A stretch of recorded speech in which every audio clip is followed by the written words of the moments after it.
ప్రధాని నరేంద్ర మోదీ నుంచి మొదలుకొని ఏపీ సీఎం చంద్రబాబు నాయుడు, అలాగే తెలంగాణ మాజీ సీఎం కేసీఆర్, అలాగే ప్రస్తుత సీఎం రేవంత్ రెడ్డి, అలాగే రాజకీయ సినీ ప్రముఖులందరూ కూడా ఆయన అకాల మరణంతో సంతాపాన్ని అయితే ప్రకటించడం జరిగింది. ఇక ఆయన అంత్యక్రియలు అయితే ఈరోజు అధికారిక లాంఛనాలతో అయితే నిర్వహించడం జరిగింది.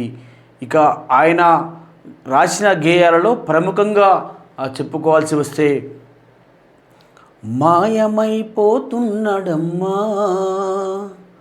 మనిషన్నవాడు, ఓ మచ్చుకైనా కానరాడు చూడే మానవత్వం ఉన్నవాడు, నూటికో కోటికో ఒక్కడే ఒక్కడు. ఈ గేయం అయితే తెలుగు ప్రజల గుండెల్లో చిరస్థాయిగా నిలిచిపోతుందని చెప్పుకోవచ్చు.